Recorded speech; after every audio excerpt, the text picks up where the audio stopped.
God, my TV is so loud. That's probably why I can't freaking hear anything.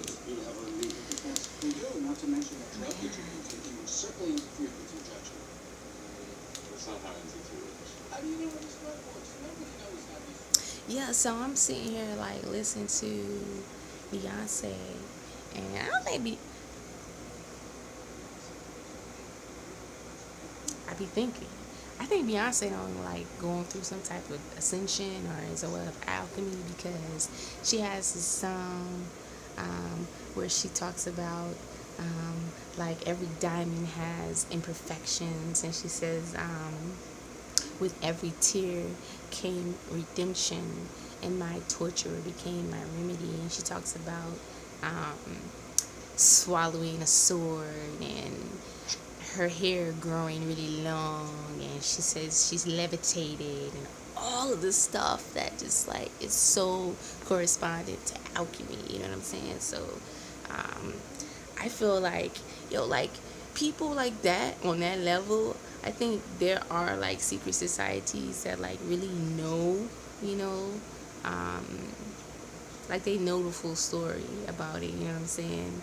um, I don't know, like I'm just like so infatuated with like Egyptians and whatnot. Like, so I've been through like Ascension, like initiation, just yeah, just like going through what Ascension symptoms that I go through. And I remember I was meditating on the I don't know. I was watching a movie and I was like, I'm still trying to find myself, but like I was meditating on the phrase, who am I before thought?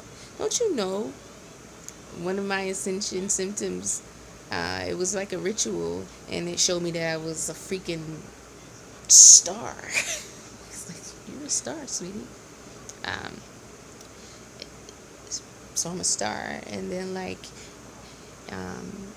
other interesting things that happen is like this mouth of God chakra, which is really, it's like a chakra at the back of your neck where your skull meets your spine. That chakra is open. It's a new chakra, but in my opinion, it's called the Zil, which I think is like really the most proper definition or way to describe it, because it's Zil, like it's almost like it's your, like it's the cord, like it's your cord, and then like it's plugged into something, and it just gives you, it's like that energy, like it's where the energy just like kind of comes in, and it just kind of just makes the kundalini just like more powerful and all this extra stuff. Also, another thing is, another thing about that too is when you look at Egyptian art, there is like this thing on like a lot of the artwork is just like, it look like a cape, like a weird rat tail. It's not even the color of the hair or the crown or whatever that's depicted on these this artwork. It's just like this nonchalant thing, but that is what is depicted. I believe, at least what I feel, is that the kundalini energy kind of sits there, and I believe that it's, when you think about the cross, so you have like, it kind of comes through this way and it goes through this way, and then you have this way, so it's kind of like, so it's like the cross. It's like the, I don't know if it's proper to say the 0 point or what have you, but clearly it's the energy will go this way, just from the most part, it comes down and goes up, and this is directions of, it's like a cross, and that's depicted in the Egyptian art. That energy there is depicted there. Also, another thing that's depicted in Egyptian art is you see what is like the false beard, or this like kind of goatee type thing on pharaohs, and you're like, oh, that's a guy, this is a goatee. No, like women pharaohs too had this particular image that they would depict on themselves. However, this was not the case. This was what I like to call, it's the connection point. It's literally what connects you. So is what is below, so is above, or what is above, so is below. It's basically that pillar of light, that connection that comes up or comes down. Either way, it's the same. It would come through this point, go through your penal and out your crown, and basically that is you. That is what connects you from different levels of consciousness and dimensions or whatnot. You're just on this pillar, and you're going up and down, or you're going from, remember, this particular chakra, or you're going front to back, and it's basically the same. It's just you're experiencing your reality in its way.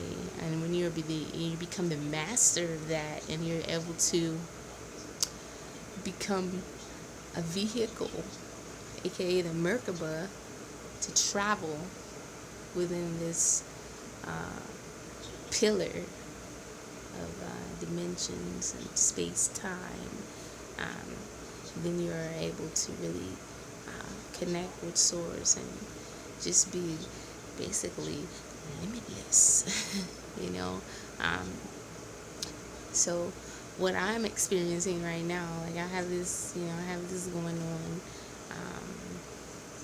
but I also have going on is, this, the Kundalini is like bursting through my chin. It's like literally, I feel like it's from my astral body. It's just like busting through so much junk to like clear that pathway.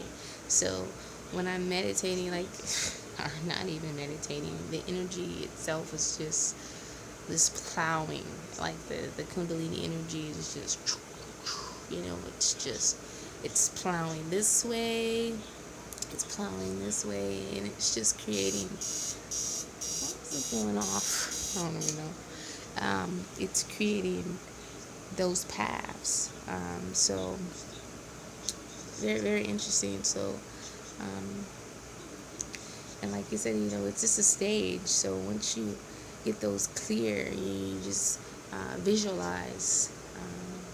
It's your imagination.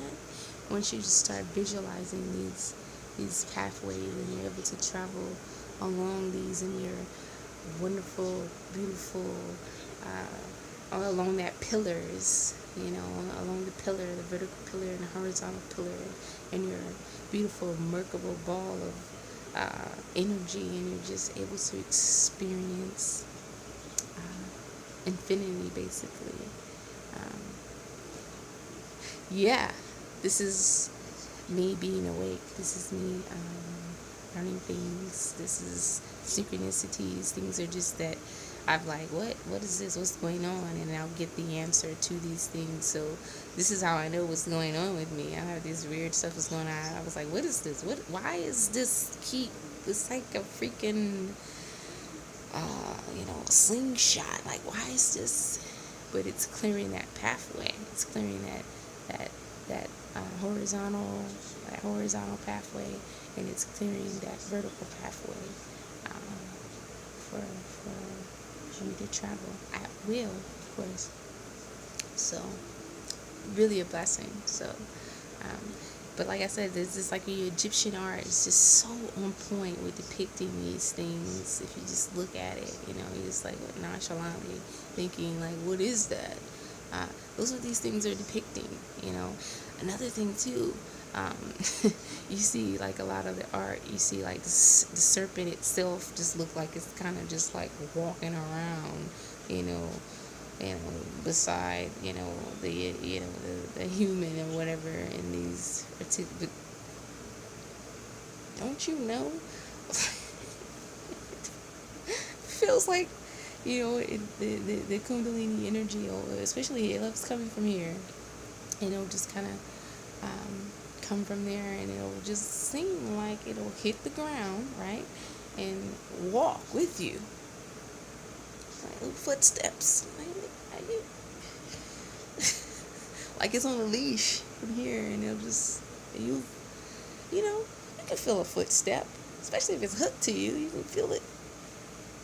You know what I'm saying? It ain't like a slide, like if you was dragging something, but if it's just like walking with you, you crazy. But this is what I'm feeling. And then you go to,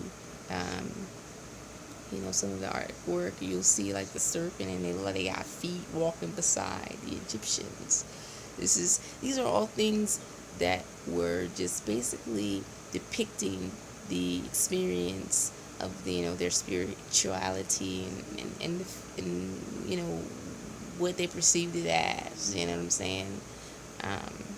These were what all these things is, perceived in different ways by many different cultures. However, the Egyptian culture is one that resonates with me the most. I feel like they depicted it like they were on point with theirs. So, but yeah, I just got on here just to blubber. Anyway, God bless, guys.